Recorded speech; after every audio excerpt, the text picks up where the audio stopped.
السلام عليكم ورحمة الله تعالى وبركاته. وش راكم خياتي؟ ان شاء الله تكونوا بخير، تكونوا بصحة جيدة، تكونوا مهنيين. تكون نفسيتكم مرتاحة وما راكمش تعبانين، وان شاء الله تتخلصوا من ضغوطات الحياة. اليوم بإذن الله راح نعاود نولي للأطفال، لأبنائنا الأعزاء. عندي بزاف ما درتش عليهم فيديو وراني حاسة روحي اني مقصرة في حقهم. على هذا حبيت ندير لكم اليوم موضوع فرط الحركة، فقدان التركيز والتشتت والاندفاع عند الأطفال. كيفاه نقدروا نعرفوا انه الابن نتاعنا عنده فرط حركة؟ اولا لازم نعرفوا انه هذا الفرط الحركة هو مرض. لازم نعرفوا انه يبان في عمر 2 إلى 3 سنوات، و... ويقدر يزيد يبان كتر وكتر. ماشي يقدر، يعني يبان كتر وكتر في مرحلة التمدرس. علاه في مرحلة التمدرس؟ لأنك انتي في الدار في الأول الطفل كي يكون صغير راح تلاحظيه غير انتيا والزوج نتاعك، هذا إلا كنتوا ساكنين وحدكم. وإلا كنتي ساكنة مع ناس دارك، راح يلاحظوه اللي معاك، بصح انتي اللي تكوني كتر، يعني ما يكونش لافت الانتباه نتاعك. بصح كي يروح للمدرسة، يعني كي يكون مسجون داخل قسم، الاستاذ نتاعو راح يفيقلو، والتلاميذ اللي معاه وصحابه راح يقولوا لك، والاستاذ راح يقدر يلحق حتى يبعث لك ويقول لك وليدك ما قدرش نتحكم فيه. اذا واش هما الاعراض اللي نعرفوا بها الطفل تاعنا بلي عنده فرط حركه؟ اهمها يزغد بزاف، ما يقدرش يقعد في بلاصه واحده اكثر من 2 دقائق ماكسيموم، ما يقدرش يقعد في بلاصه واحده. نقولوا حنايا كالي رجلين الديب. نبرة صوته دايما عالية، ما يعرفش يهدر بالعقل، دايما تلقاه يهدر بالعياط. هو راه يهدر، ما راهوش يتضارب ولا راهو مانيش عارفه انايا، ولا راهو يزقي، ولا راهو يهدر، بصح النبرة تاع الصوت نتاعو دايما عالية. مندفع بزاف وما يقدرش ما يعرفش يركز، لدرجة انه في بعض الاحيان يجي يقول لك حاجة من قوة ما يكون مندفع ينسى وش جاي يقول. كي يكون يهدر معاك من قوة ما عقله متشتت وما يعرفش يركز، عينيه ما يقدرش يحطهم في عينيك، ما يقدرش قاع يخزر فيك، يهدر وهكا تصيبيه مشفتشف، يخزر في كلش وكل حاجة دايت له عقله ويزغد من كلش وهكا. ولازم يا اختي تفرقي بين القباحة وفرط الحركة. القباحة وليدك يقباح وقت معين ومن بعد يقعد عاقل. تخرجيه برا، بالك يكون برا عكس الطفل تاعك في الدار، بالك في الدار فوضوي ويدير الحس ويدير العياط ويدير، يخرج لبرا يولي قمة في الادب، مكاش شغل يضرب به المثل. تديه كاش بلاصه، لو كان زعما نقولوا كاش ما يدير لك تدور به ولا تسقي عليه، تقولي له احبس يحبس يسكت يخاف. باغ كونت الطفل عنده فرط الحركه، عنده دارهم ولا برا كيف كيف، وين يروح عنده نفس التصرفات. الى راح المكان ما يعرفوش، بالك يقدر يشد روحه 2 دقائق 3 دقائق ماكسيمو قسم ما يقدر يوالف هذاك المكان، ويعاود يولي وكأنه راه في داره، يعني يدير نفس التصرفات. يعني بالمختصر المفيد، هذه الأعراض كامل اللي هدرناهم لازم يقعدوا في الابن نتاعك على الأقل 6 شهور، وفي كل بلاصة يروح ليها، ماشي في دارك قبيح وبرا عاقل ويجو مين ذاك تقولي على وليدي عنده فرط الحركة. لا لا. وبلغة الأمهات، يعني وليدك وين يروح يدير فيك تبهديل، هكا احنا نقولوا بهدلني، ويتلف لك الطريق. هذه هي، لازم هاد العوايد يكونوا فيه وين ما يروح، كما نقولوا يتلف لك الطريق ويبهد لك. ثم تقدري تقولي وليدي عنده فرط الحركة. ودوك تسقسوني وتقولوا لي وشنو هي السبة اللي خلات وليدي تولي عنده هاد الفرط الحركة. اولا لازم تعرفوا انه المرأة كي تكون حامل كاين بعض الادوية تاكلهم، ولا بعض الامراض تصيبها، ولا حتى القلق والتوتر والاضطرابات النفسية اللي يقيسوها في فترة الحمل يقدروا يخرجوا عندها طفل عنده فرط الحركة. يعني الابن في الجنين يتأثر بكل حاجة كي يكون في بطن يمه. هذه الحاجة الأولى. الحاجة الثانية لازم تعرفوا آه انه فرط الحركة ما عنده حتى علاقة مع التربية. ماشي زعما تقولي انا وما عرفتش نربي، ولا وليدي ماشي مربي، ولا وليدي قليل ادب، ولا على هذا وليدي داير هذو التصرفات ولا عنده هذو التصرفات. لا، فرط الحركة ما عنده حتى علاقة مع التربية، هو مرض بيولوجي.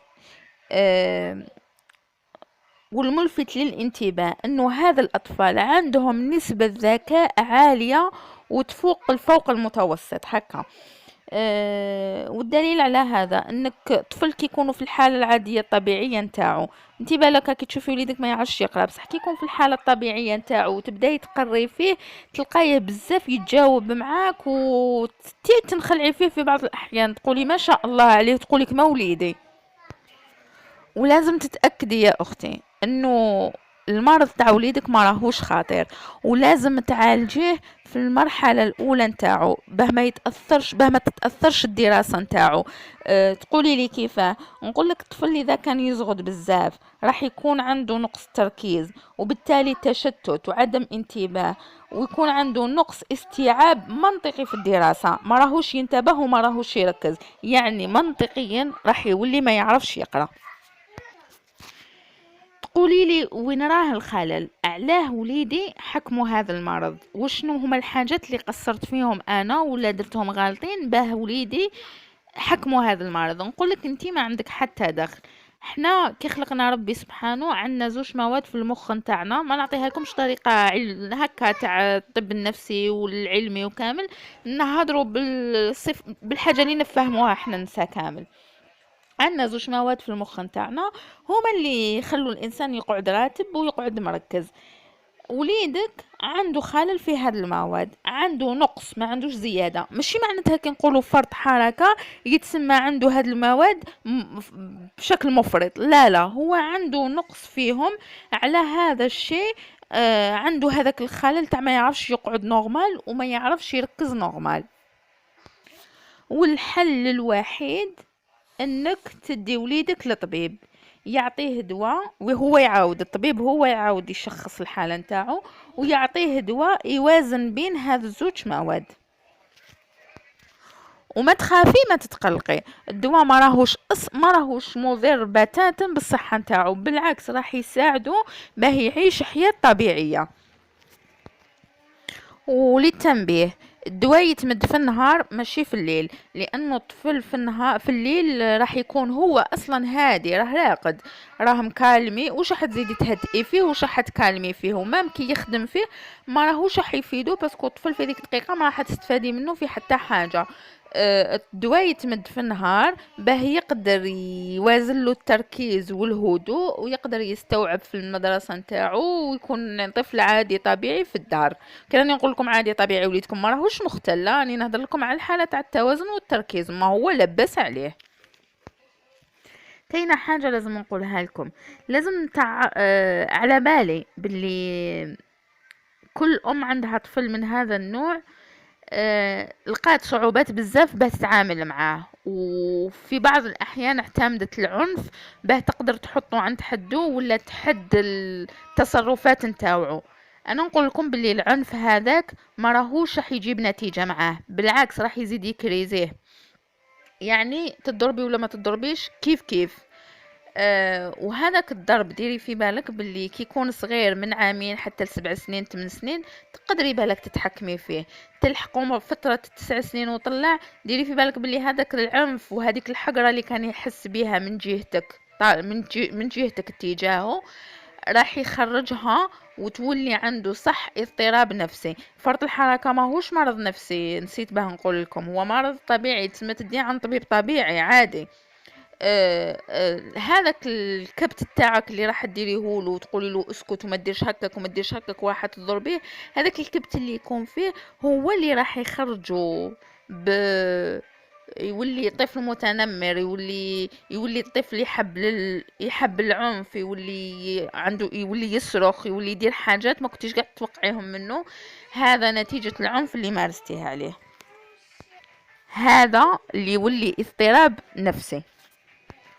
وكاين وين يلحق الطفل زعما من بين الاضطرابات اللي يديرهم، يولي في القسم باه يبين روحو، باسكو علاه الاستاذ يولي يتجاهلو من قوه التصرفات تاعو اللي لا تطاق، يولي يتجاهلو، بالك يولي يقعدو الاخر في القسم، بالك المهم يتجاهلوك شغل هو ما كانش داخل القسم كامل. الطفل باه يبين روحو يوليك شغل كلون داخل الكلاسه، يدير غير الحاجات اللي باه يضحك صحابو باللي هاني ويلفت الانتباه. وبطبيعة الحال في هذه الحالة الأستاذ راح يلتجئ لحاجة أنه يحاوز الطفل برا، وهو هذا الطفل اللي يعاني من فرط الحركة، هذيك هي الحاجة اللي يكون يحوس عليها، به يخرج لبرا ويلقى الراحة نتاعو، ويقعد يجري في كل بلاص ويتمتع ويمارس هذوك النشاطات الزايدة اللي فيه. ولازم تعرفي انه الطفل نتاعنا في هذه المرحلة يقدر يكون تاني يعاني داخليا، لانه ما يكونش عنده صحاب بزاف، صحابه ما يحبوش يمشوا معاه، على جال السلوكات والتصرفات تاوعو يولوا الاطفال ما يحبوش يلعبوا معاه وما يحبوش يقعدوا معاه وما يحبوش حتى يهضروا معاه.